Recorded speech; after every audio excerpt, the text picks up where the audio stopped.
You're listening to the Options Insider Radio Network, the home of the Options Podcast. For more quality options programs, visit theoptionsinsider.com or search for Options Insider Radio Network in your podcast provider of choice. Listeners can also access all of our programming through our mobile app available in the iTunes and Google Play stores. Select programs are also available via live stream at mixlr.com/options-insider.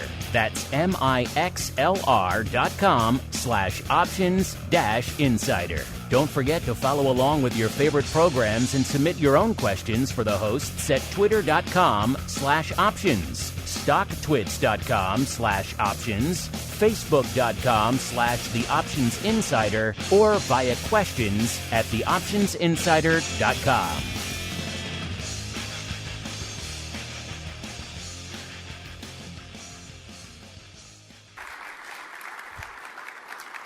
And I'd like to introduce our options market today panel moderator. He's the Chief Executive Officer, IG North America, tastytrade, tastylive, JJ Kinahan. Put your hands together. JJ.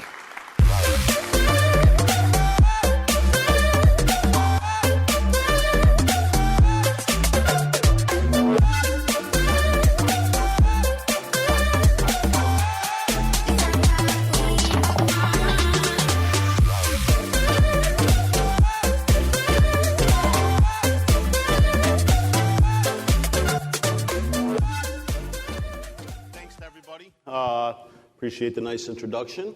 It's going to be difficult. We have to follow a video of Ellen Green. She was awesome. So it's, I hope everybody's having a great time so far. I think all of us since COVID are just happy to be back at any of these conferences. And so it's really nice to see everybody and see so many familiar faces, et cetera. And let's get into it. I'll let Joe, Jason, and Henry introduce themselves. They can do a better job than I can. So Joe, over to you, bud. All right, I think we're on. Hi, everyone. I'm Joe Bracco. I'm Senior Vice President and Head of Sales for the MIAX Exchange Group. I'm Jason Hedberg. I run equity derivative sales for UBS. And I'm Henry Schwartz, Head of Global Client Engagement at Cboe. All right, guys, we'll get started. So many times as people have seen me on panels before, I hate that we always start with everything sucks, what's so wrong, why do we need to change everything? So I always think it's nice to start out with what are we doing well as an industry? What should we do a lot more of? Because I always think it's nice to start with things we are doing well because we do so many things well in our industry, and yet we rarely talk about them. So, Joe, I'll start with you, bud. Thanks, JJ. So I think that we'd all agree that liquidity has never been better, and we continue to see growth in volumes. Although it's a shift from the single list volume that we saw in 2020 and 2021, which was primarily retail-driven and shifted more towards index products and ETFs now with the increased volatility that we're seeing. But as an industry, we've continued to show resiliency, right? And that kind of started back with COVID in 2020. And, we shut down the floors, and it was a seamless transition from a floor-based hybrid model to an electronic market, back to a hybrid, and we did that without a blip. And then since that time, all the exchanges and all the industry participants have kind of raised the bar around risk protections, and that's something that we obviously take very seriously at MIAX, but raised the bar around risk protections and technology, and we now have a really super secure framework. And, I think that's something that we should all be proud of. Jason? Yeah, I'd follow on. I think the transparency that the OCC provides, the exchanges provide, simplify the complexity of the product in which we trade. Where our customers are pension funds, insurance companies, global family offices, they rely on the fact that there's a lot of transparency. So I have to give the OCC and the exchanges a lot of credit for the fact that we've opened up so much, and it gives people confidence in the system. It's a secure system. When you think about the growth of the product, it's amazing how well I think the various participants have managed it. So that's a real credit to the industry. And I would just say that we have a pretty complicated market, right? We have 16 exchanges. It'll be 17 later this year. We've seen we've seen the industry support an immense amount of volume. 45 million contracts a day in current volume. We had a couple of days at the beginning of the year that were close to 70 million contracts. And without a hitch, without an exchange going down, without latency creeping into the system, just an incredibly positive trading experience for customers. And that's coming from the fact that kind of the system's holding together really well. And we scaled from 4,000 listings during COVID to over 6,000 now. Nobody noticed. We've added expiration after expiration. We're going to talk about it, and the system can handle it. And everybody's kind of reacting to it. The brokers, the platforms, all kind of need to evolve to deal with it. But in the end, there's an immense amount of choice available to clients. Then it's up to us to kind of take advantage of that. And the one thing I'm going to add to it, because I think sometimes it gets overlooked, is the fact of how many new people have come into our ecosystem, so to speak. Be that customers, be that employees, be that younger people at our firms. I think it was one of the great things that's happened, maybe because of COVID, but think of just, we take for granted how many more people, I think, interact with our products on a daily basis than ever before, and I think actually that's been one of the best things. So Jason, I'm going to go over to you on the next one. You get to be the, czar for a day. What's the one thing you're changing in our system?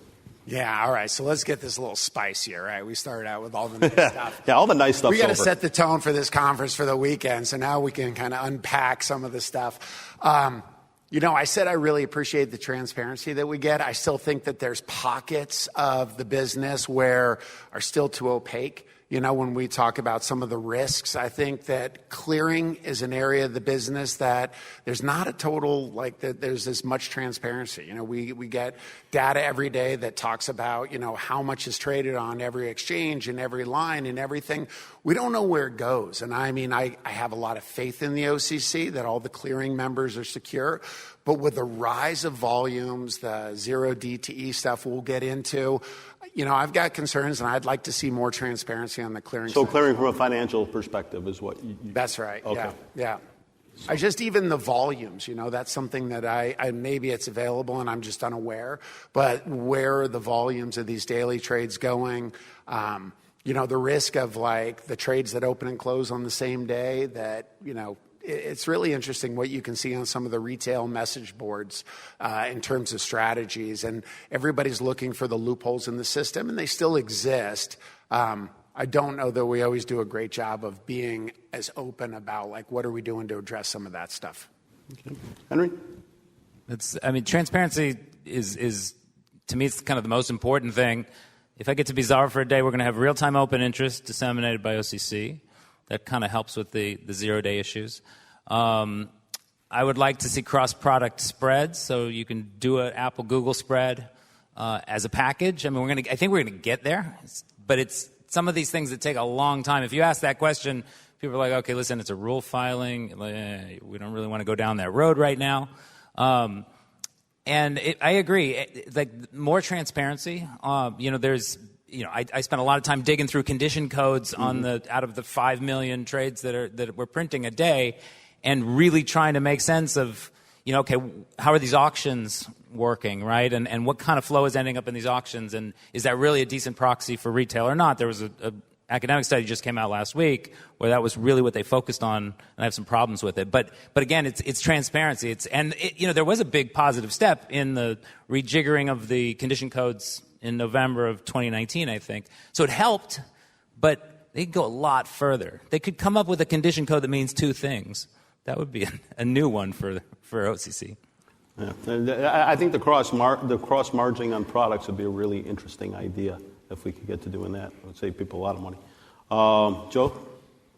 So I don't know if I qualify to be czar of the options industry with all these smart people out here, but I will say that, and we're going to talk more about zero DTE in a few minutes, but I kind of want to lead into that and say that I think as an industry, we kind of need to provide some more clarity as to exactly what a zero DTE is.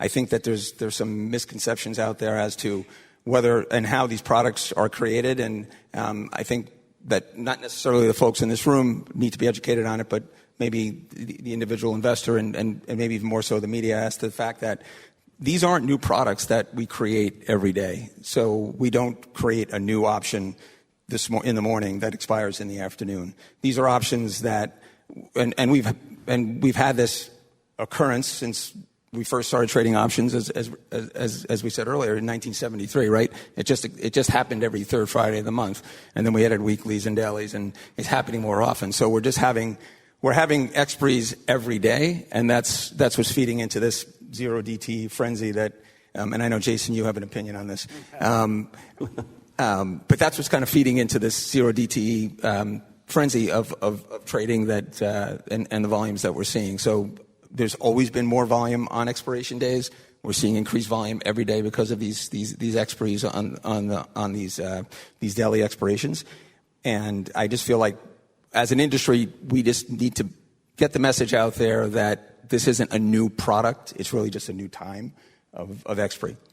I think that's a really important point. I think sometimes we don't necessarily help ourselves in interviews, et cetera, because all of us who have been in the industry for a long time know, you think back 20, 25, you're an option, they're so risky. And I think one of the great things that's happened is that people don't necessarily see options in general as risky anymore. Now it's those zero DTEs, oh my God, you should be in jail. But anyway, I do think we have to get, as you said, the message out that these aren't new, and we do have great risk systems around them. But you led into where we want to go around zero DTEs and some of the discussion around them. As I said, I think our industry's gotten some terrible press around it, and I want to divide this question into two parts. So I'll start with as they stand, and then we'll talk about people's feelings on going into the individual names going forward, because obviously there's a lot of chatter, if you will, in the industry that way. So with that, I'll start with Henry. Well, I mean, zero DTE, is a huge success story for Cboe. We started in SPX. It's funny. I've been in trading for 30-something years, and you think back to your early days, and they teach you Black-Scholes or binomial, and they tell you about all the assumptions, and then they say most of these things hold most of the time. And I remember, the rule was you roll out of everything the day before expiration. You don't want to go into a Friday in SPX with some, 1,000 contracts at a strike, because you don't know what's going to happen on the print. And so when they started these things, I was like, this is terrifying to me. If it was on the other side of it, I just know I'd get run over day after day. What's interesting, though, is seeing the success and seeing the consistent volume is that these are working for people. They're working for customers. We see it at Cboe, at least in the SPX, that we can really see some detail on. We know a lot of it's coming from retail brokers. We know there's also institutional, and we also know there's prop and ProCust, and there's enough use cases going on. And you hear the stories like on the chat boards, they're talking about selling iron condors, and I've personally, as R&D, I've tested out a little. Basically a little algo trading bot, which lets you determine how often you want to sell and what your strike limit is and what your premium minimum is. And this thing will sell an iron condor for you and manage them every X minutes. And you can have 8 of these things on, and everybody's in a little chat room comparing notes. And it's, there's some hair on that kind of strategy. But what's interesting is I also have a lot of friends that are in the QIS groups that, are running a quant strategy fund. And I ask them, and these are people who get paid a ton of money. I'm like, aren't some of these retail people kind of doing the same thing? They're selling, they're harvesting premium. They're sticking to a rule-based approach because they have a bot that does it. And, most of them are like, no, they don't know what they're doing. I actually think some people do know what they're doing. And, I think we might have gotten lucky because the retail wave, from 2020 through 2021 was very good to a lot of retail accounts. People made some money and they learned the business. And I'm sure they made mistakes too. And I'm sure some people lost money. But now they have a couple of years under their belt. The market's kind of been sideways. And there's other strategies, as most of everybody knows, there's other strategies that work, whether it's premium selling or spread trading. And so what we're seeing in this zero-day complex is enough of an ecosystem by itself that it's kind of just rolling along. And in fact, I talk to the market makers that I know and at some of the liquidity shops, and I'm like, are you guys into this? And they say, well, yeah, actually, we have a team. That's all they focus on is zero-day trades. And now between SPX and SPY and the futures options, there's, a little bit of there's enough of an ecosystem there to keep those people busy and to create opportunity and to kind of meet the needs of the market. Well, talking to some of the consolidators this week, a few of them have told me it's between 50 and 60% of their daily flow. So it really has, to your point, been an incredible success story. So, Joe, over to you on this. So I think that having an expiry every day creates its own risk, and it creates real-time risk for retail firms. I mean, JJ, you probably can speak to that better than anyone. But expirations have their own unique characteristics, their own risk. There's pin risk. There's expiration risk. So I think as we think about the use and the growth of the use of these products, we really need to consider all of these risks at a holistic level and make sure that we're touching all the touch points so that there's nothing that breaks along the way. All right, Jason, you've been waiting patiently. Right. Up for this one. No, I think we went down the rabbit hole. I know Henry has as well about is there market risk with these positions and the gamma profile. And the spoiler alert is I don't think they present a lot of market risk. I do worry a little bit about the operational risk just because it's such a massive volume.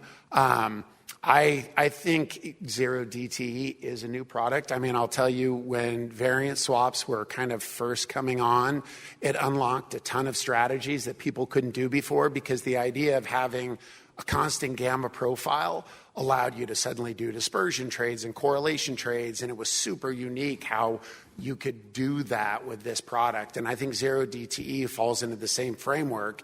You look at the option volumes and how they've responded to the listing of those extra days. I looked back to say, okay, when did the Cboe first list the Friday weeklies, which I think was 2005, and then, the Mondays and Wednesdays when they came along, and finally the Tuesdays and Thursdays last year.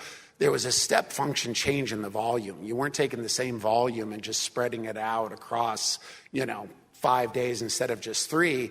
And I think it unlocked the ability to then put in systematic trade. So I do think the people that are trading those same day options or zero expiry options are a mix of retail and institutional accounts that suddenly can put more systematic strategies together because you have a profile that is kind of constant on a daily basis. And there's some uniqueness to that. So I think it's been a good thing. I think, again, it's captured a lot of attention. It's the flashy object. I think, the exchanges are the ones probably making the most money off it. But I think it's ultimately good. It's bringing more awareness to the product, more liquidity overall. So I'm a big fan. Yeah, I'm a big fan also because of the fact that, I don't think that you normally say, hey, the financial industry has responded to consumer demand. Clearly, there's a giant consumer demand, and we've responded as an industry by allowing people to do so. There is one sidelight, and I'll get on my soapbox for 1 second of this, that I know a lot of us, I've talked to a lot of the exchanges about particularly, and, Ellen Green has helped lead the way on this one with SIFMA, is that pattern day trading. And what, again, we've tried to go to FINRA with a proposal. We're going to try again. Those people with $25,000 and less who actually do trade quite a bit. And I think that group's a little bit misunderstood. And the reason I say that, one of the things retail traders are awesome at is managing capital. They have a very limited amount of capital. Most professional traders don't think about how much capital they have when they make trades. Retail always has to think about that. And again, happy to talk to anybody about it afterwards, but it's not about we're giving them the same amount. We will cut some leverage, et cetera, if you go more than 3 round trips in a week. But the fact is, the way the rule exists now, if those people go a 4th round trip, they can't trade for 60 days. It's one of the dumbest things ever. And if you look at some of the statistics, a report just came out this week that was done by University of Chicago and SEC, a lot of the people who traditionally did not have access to markets started trading in the options markets over the last few months, or last few years, I apologize.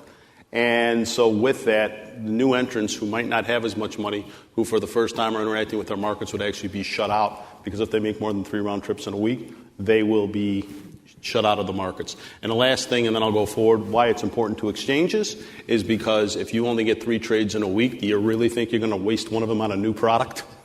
Absolutely not. New products are, I won't say DOA, but boy, are they going to be tough to deliver on, because who would take a chance on a new product when you're like, I only got 3 shots, I'm going with Apple and Tesla. I know those. And you see that in the volumes. Anyway, just wanted to add that part because I do feel strongly on that. Back to 0 DTE. So we've talked about what already exists. Been a lot of talk about expanding this program to the individual equities. So with that, Joe, I'll start with you. So expanding to the single Apples, stocks Teslas, is obviously good for volumes, and that's good for all our businesses. But it definitely adds some operational risk, right? There's a binary aspect of an exercise that there are things that happen after the close that a retail investor may or may not have access to because they're not sitting in front of their screens and they're not trading. And I think that could pose an operational risk. Mm-hmm.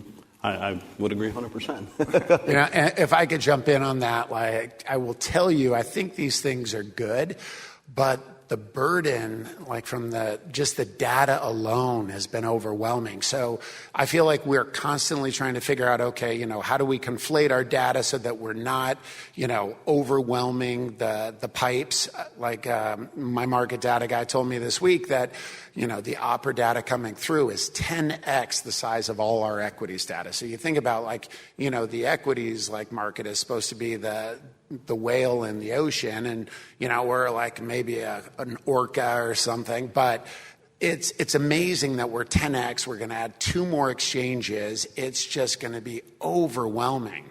So when you say okay, let's go ahead and list all those single names, or not all, but a number of single names with more expiries, that's just an element that is a real challenge for us.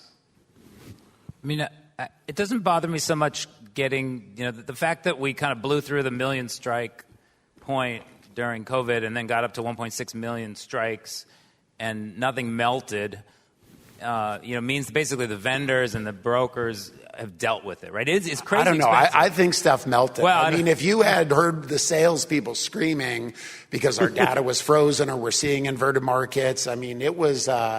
there's real challenges, I think, as that data comes there's through. a cost, and the cost does end up kind of filtering out to the customer eventually. But my bigger issue with the 0-day single stock options is one of transparency, right? I think most of us know the whole issue is it expires and the stock tanks $10 after hours, and the customer didn't know that he should have exercised his puts, or he didn't know he's going to get assigned on the puts that were $5 out of the money, but now they're $5 in the money, and it's even worse if he has a spread on and he gets assigned, but he didn't know to exercise, or she.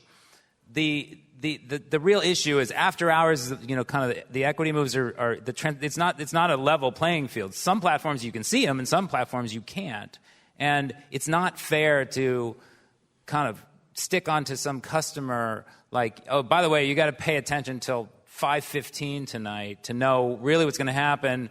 And I talked to one broker, and they're like, well, if that happens, we have to make an exercise portal that also lets people turn it off and then turn it back on and then turn it back off because the stock is whipping around your strike. So I think it's a big, big mess for the customers wouldn't really know what risks that they were getting into. It's just not fair to say, look, yeah, you got to stare at the screen until 5 o'clock. And then, by the way, I think market makers always get an extra half hour for their exercise instructions. And that's, I can guarantee the market makers will know exactly what to do. Customers won't.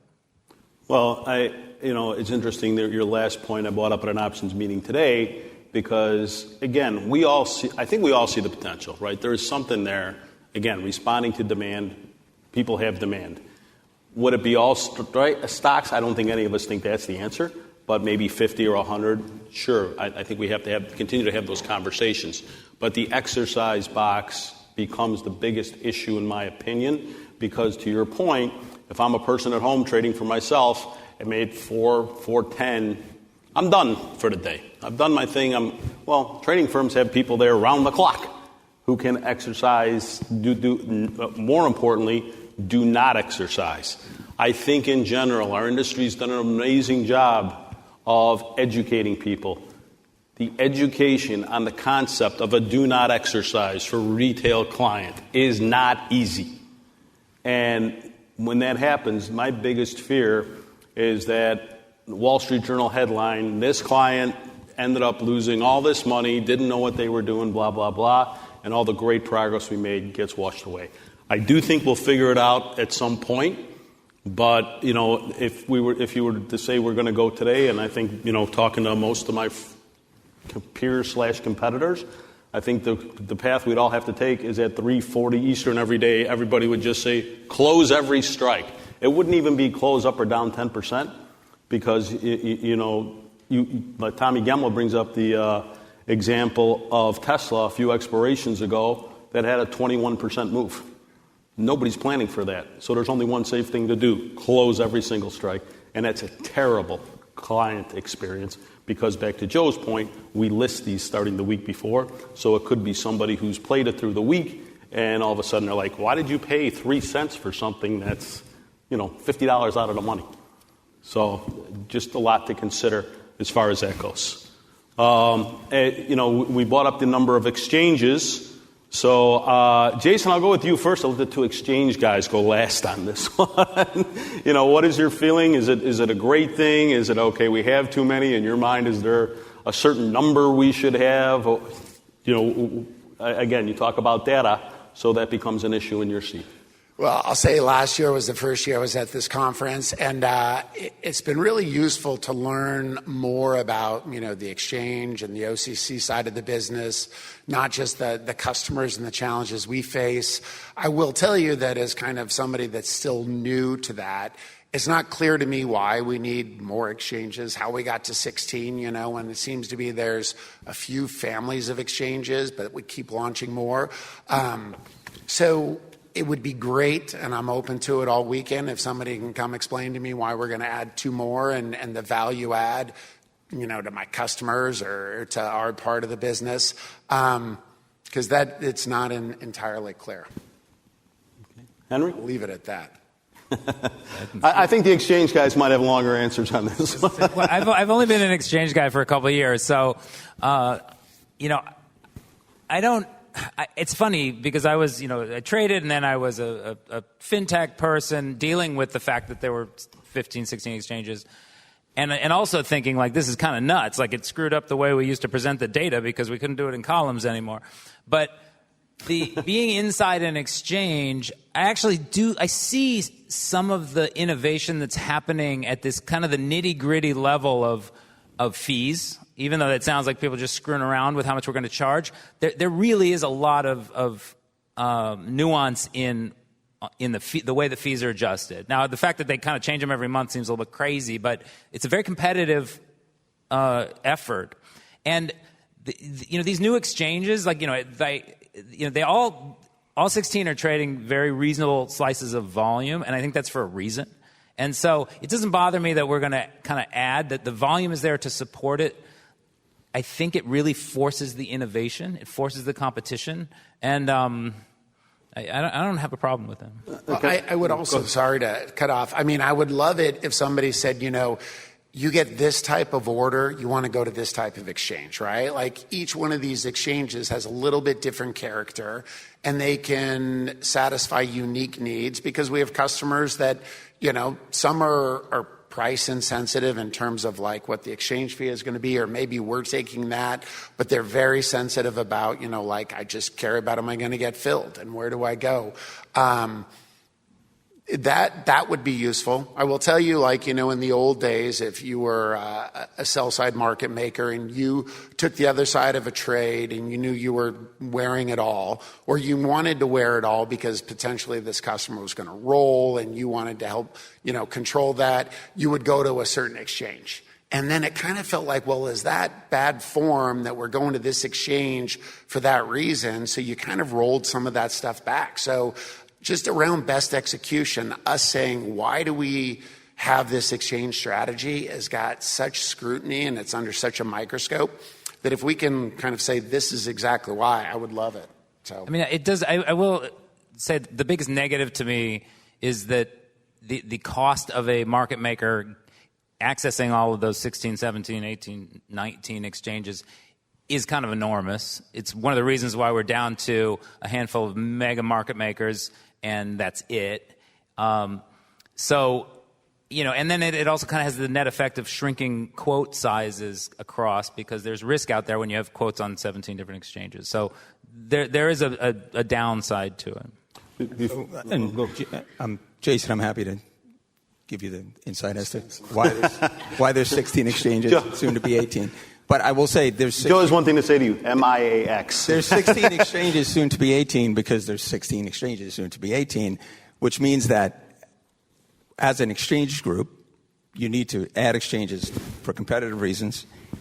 But Henry used the word innovation, and every single one of us that runs an exchange, our goal is to innovate. And whether that's through market model, whether that's through fees, whether that's through functionality, you know, our support, those are the things that, and those are the reasons that firms choose to trade with us. And obviously firms choose to trade with your firm and others. But for us, it's a competitive issue right now where we're adding a fourth exchange, and it's going to be a hybrid floor and electronic model. It'll be based in the Miami area, and that'll come in 2024 at some point. But we're missing that segment of the market, and we don't have an opportunity to interact with that order flow. So for us, it's about adding the ability to compete on a level playing field with where everybody else is. So Jason, I'm going to put you on the spot a little bit, if you don't mind, and that is, everybody's kind of mentioned the fees, and I think talking to a lot of the, firms like ourselves, but particularly market-making firms, et cetera, also, is the fees become something that you're like, oh, okay, this is crazy? Or do you think that the innovation/competition, as Joe says, has kept the fees within a pretty reasonable because of competition? Yeah, so I would tell you the complexity of the fees is difficult. And the way we approached the customer business was to put all the fees aside and focus first on, okay, let's prove best execution via every other possible way we can look at it, and then we'll look at the fees afterwards. Because I felt like, if I was queried by FINRA to say, why did you go to that exchange? And I said, well, that one has got, like a rebate for this flow. And they said, well, do you pass that back to your customer? Does your customer benefit from that? You benefit, but how do they benefit, right? So I first had to say that wherever I go is going to be the same experience, right? Or it's the best for customers. And that is so hard to prove. It's been, one of our biggest challenges is around best execution, both high touch and low touch. Every single order is unique. How you measure the effectiveness of it is unique. And there's not really an industry standard. So I think going back to the fees, I haven't even gotten to the stage yet where I can really take into account the fees, I feel like, because I'm still working on the first part of where do I go to make sure that it's the best execution, best experience for the customer. And so, talking about the fees, talking about, Best X, the regulatory environment, we're not going to talk about the regulatory paper because the next panel with Greg and Steve and Megan and Mark certainly will have that covered. But, one thing I guess I will ask is, I think there's been a bit of a change in the regulatory environment, and, how has that affected you guys or your firms? And Henry, I don't know if you want to start on that one. I don't have a lot of direct experience with it. I think I'll pass on that. Okay. Do you want to go next? I got a lot. Okay. I'm going to hand the floor over to you. Yeah, this is. I apologize if I'm starting to monopolize this. The regulatory environment is paramount, right? And I would tell you the challenge is, especially in our world, where it feels like a lot of our rules have been adopted from the cash world, and the cash world doesn't operate the same way. There's the letter of the law, which you're trying to understand, and then there's the spirit of the law, which you're trying to abide by as well, right? So you never want to get around anything, right? You always want to make sure, how are we complying with this? But it's not entirely clear. And then, the the OTC to listed flips is a big deal, right? To say if a customer trades with us OTC and then they want to switch it to listed because it's easier to trade out with other counterparts, does that, like, what issues does that bring? We have super tight controls around that. If you're talking about position limits, that's one of the things that's the bane of my existence. I think more time needs to be spent putting together a better framework for how position limits are come up with. But you certainly have to talk to these two guys because their two exchanges are leading the fight to raise position limits. Well, not just raise it, but not so arbitrary, like 250,000. It was like somebody kind of pulled that out of the air, and it's just a legacy thing that sticks around. But the fact that you're like, okay, 250,000 if it's listed, but you can do 250,000 OTC, and if it's flex, it doesn't apply at all.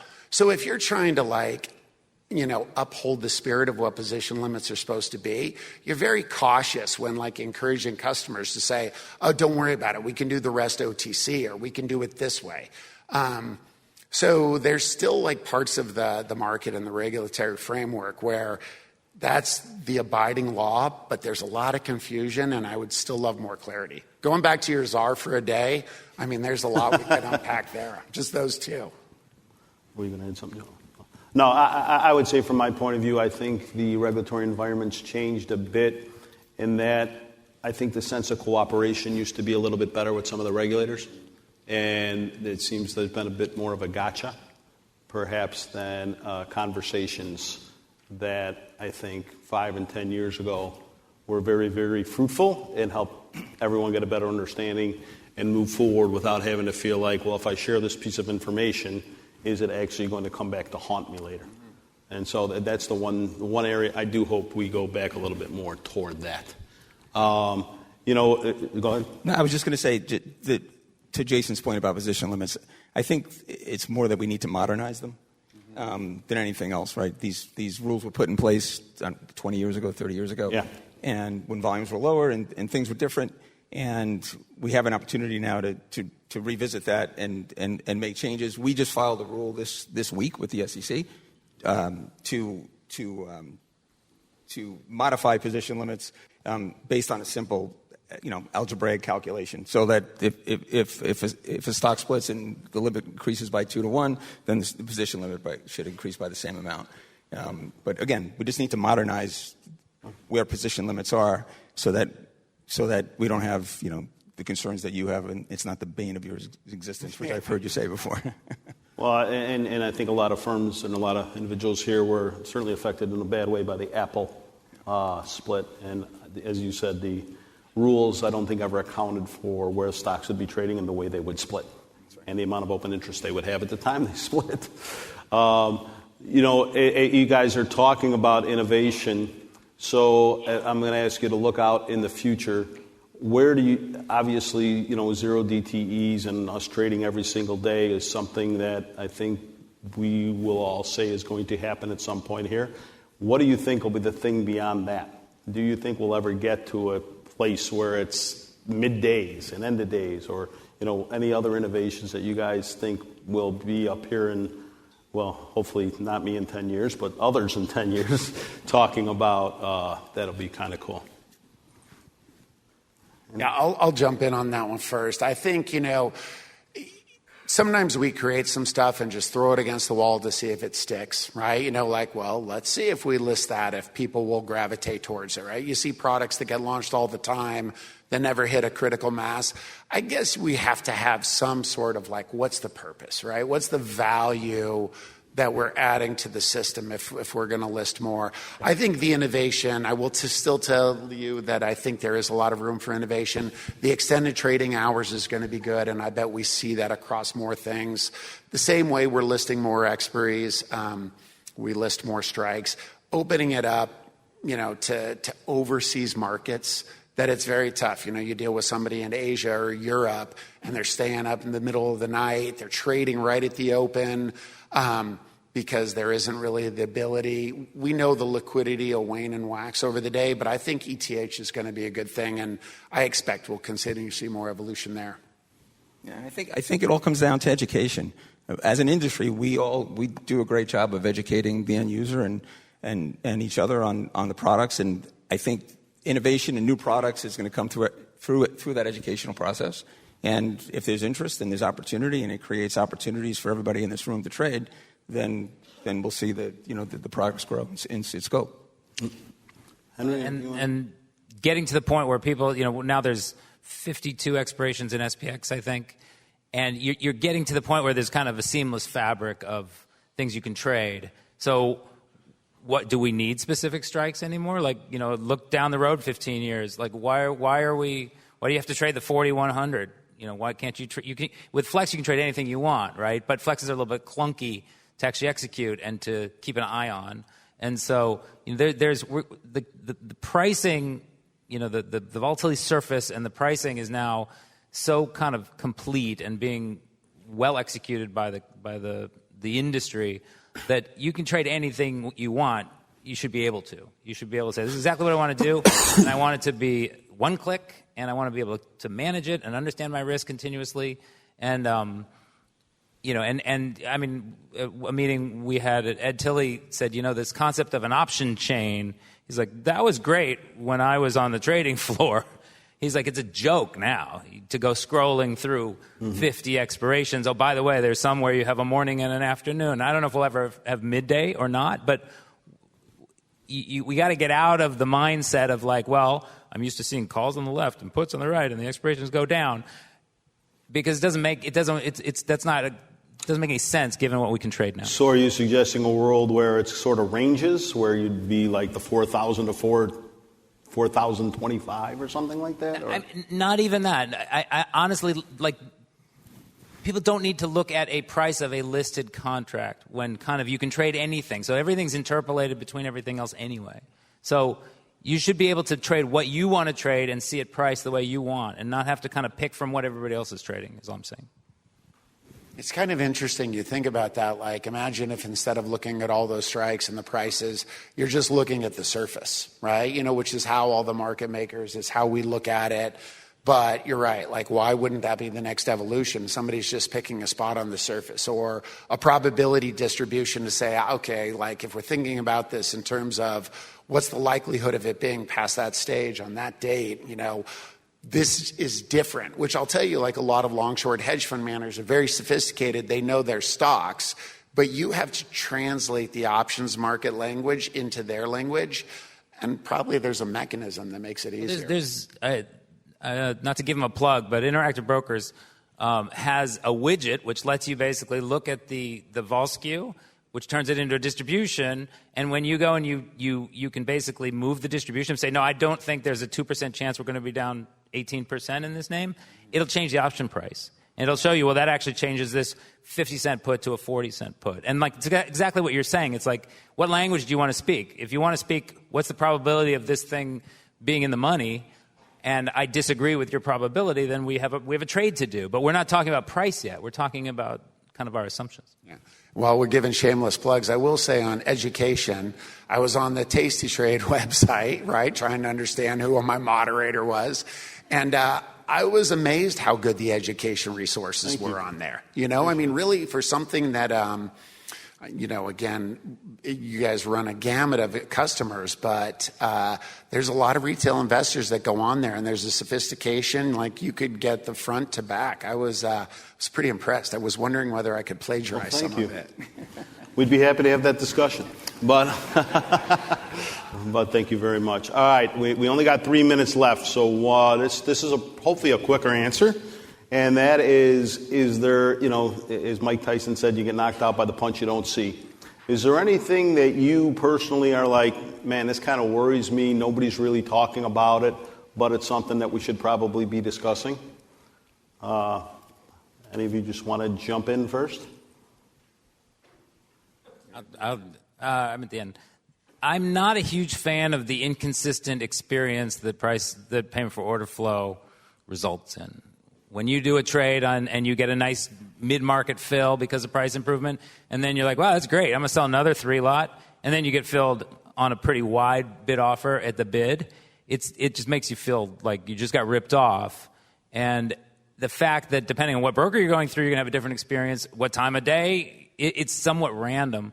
I don't like that. I also don't like the fact that, as much as I said multiple exchanges are fine, on the liquidity providing side, it is such a, we've lost kind of any of the small players, even the mid-sized players, and it's hard to get new kind of innovative thoughts to come in. Like if some new liquidity provider comes in and says, hey, we have a new approach to zero day, that's really all we want to trade, they can't because of the cost of kind of doing that. Well, we do have now. There has been a new one coming in, and there, I believe, are two more about to come in on the option side, Henry.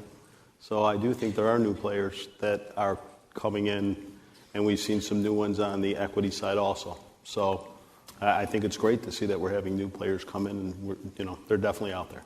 So, and by the way, in terms of how we hurt ourselves, I say we get rid of the term payment for order flow. You mean order liquidity payment? The OLP? So anyway, payment for order flow just doesn't sound right. Anyway, Joe?